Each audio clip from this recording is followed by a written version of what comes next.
Os filisteus, pois, tomaram a arca de Deus e a trouxeram de Ebenezer a Asdode.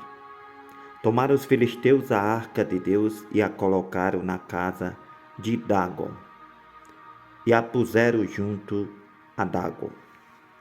Levantando-se, porém, na madrugada do dia seguinte, os moradores de Asdode viram que Dagon estava caído com o rosto em terra diante da arca do Senhor.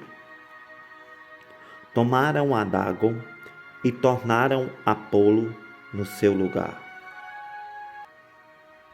E levantando-se de madrugada, no dia seguinte, pela manhã, eis que Dagon estava caído com o rosto em terra diante da arca do Senhor. Porém, a cabeça de Dagon e as duas mãos estavam cortadas sobre a soleira da porta. Somente o tronco ficou de Dagon. Por isso, nem os sacerdotes de Dagon, nem nenhum de todos os que entram na casa de Dagon, pisam a soleira da porta de Dagon em Asdod, até o dia de hoje. Porém, a mão do Senhor pesou sobre os moradores de Asdod, e os afligiu e os feriu com hemorroidas em Asdod e nos seus limites. Vendo então os homens de Asdod o que aconteceu, disseram: não fique conosco a arca de Deus de Israel, pois a sua mão é dura contra nós, contra Dagon, nosso Deus. Por isso enviaram mensageiros e congregaram a si todos os príncipes dos filisteus e disseram: que faremos nós da arca do Deus de Israel? E responderam: a arca do Deus de Israel será levada até Gate. Assim, levaram para lá a arca do Deus de Israel. E sucedeu que, assim que levaram, a mão do Senhor veio contra aquela cidade, com muito grande terror, pois feriu aos homens daquela cidade, desde o pequeno até o grande, e tinham hemorroidas nas partes íntimas. Então enviaram a arca de Deus a Ecrom. Sucedeu, porém, que vindo a arca de Deus a Ecrom, os de Ecrom exclamaram, dizendo: transportaram para nós a arca do Deus de Israel, para nos matarem, a nós e ao nosso povo.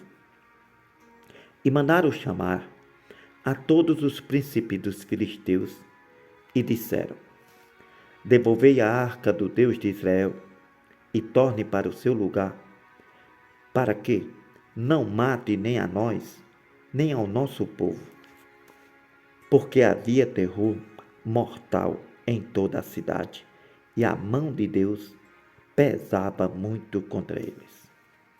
E os homens que não morriam eram tão atacados com hemorroidas, que o clamor da cidade subia até o céu.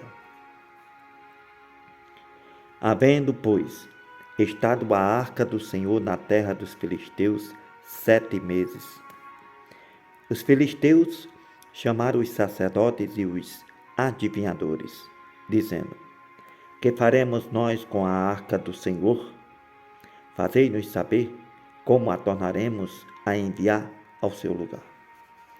Os quais disseram: se enviardes a arca do Deus de Israel, não a envieis vazia, porém, sem falta enviareis uma oferta para expiação da culpa. Então sereis curados e sabereis porque a sua mão não se retira de vós. Então disseram: qual é a oferta pela culpa que lhe havemos de enviar? Disseram os sacerdotes: Segundo o número dos príncipes dos filisteus, 5 hemorroidas de ouro e 5 ratos de ouro. Porquanto a praga é uma mesma sobre todos vós e sobre todos os vossos príncipes. Fazei, pois, umas imagens das vossas hemorroidas e dos vossos ratos que andam destruindo a terra. Dai glória ao Deus de Israel. Quem sabe aliviará a sua mão de cima de vós e de cima do vosso Deus e da vossa terra. Por quê? Pois endurecerias o vosso coração, como os egípcios e Faraó endureceram os seus corações. Porventura, depois de os haver tratado tão mal, não os deixaram ir e não se foram? Agora, pois, fazeis um carro novo, tomai 2 vacas com crias, sobre as quais não tenha sido posto jugo, e atai as vacas ao carro, tirai delas os seus bezerros e levai-os para casa.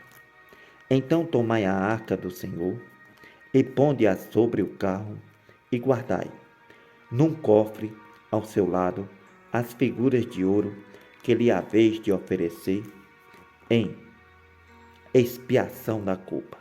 Assim a enviareis para que se vá. Observai então, se ela subir pelo caminho na direção de Bet-Semes, foi ele quem nos fez este grande mal. Se não, saberemos que não nos tocou a sua mão e que isto nos sucedeu por acaso. E assim fizeram aqueles homens. Tomaram 2 vacas com crias e as ataram aos carros e os seus bezerros trancaram em casa. E puseram a arca do Senhor sobre o carro, como também o cofre com os ratos de ouro e com as imagens das suas hemorroidas. Então as vacas se encaminharam diretamente pelo caminho de Bet-Semes e seguiam sempre o mesmo caminho, andando e berrando, sem se desviarem, nem para a direita nem para a esquerda.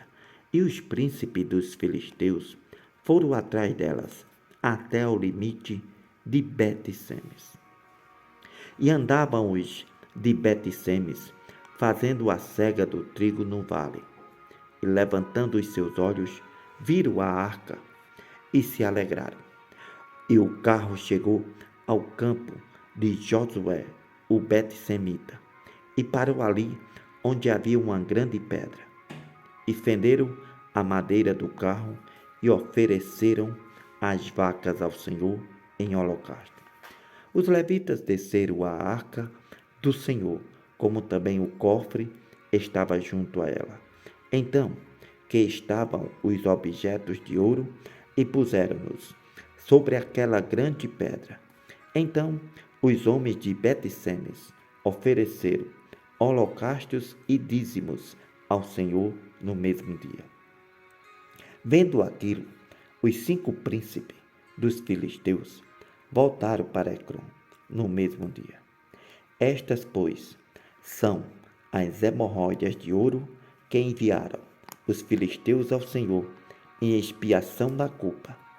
Por Asdod, uma; por Gaza, outra; por Asquelon, outra; por Gate, outra; por Ecrom, outra, como também os ratos de ouro, segundo o número de todas as cidades dos filisteus, pertencentes aos 5 príncipes, desde as cidades fortificadas até as aldeias e até Abel, a grande pedra, sobre a qual puseram a arca do Senhor, ainda está até o dia de hoje no campo de Josué, o Bet-Semita. E o Senhor feriu os homens de Bet-Semes, porquanto olharam para dentro da arca do Senhor. Feriu do povo 50.070 homens. Então o povo se entristeceu porquanto o Senhor fez tão grande estrago entre o povo. Então disseram os homens de Bet-Semes: quem poderia subsistir perante este santo Senhor Deus? E a quem subirá de nós? Enviaram, pois, mensageiros aos habitantes de Quiriate-Jearim, dizendo: os filisteus remeteram a arca do Senhor. Descei, pois, e fazei-a subir para vós.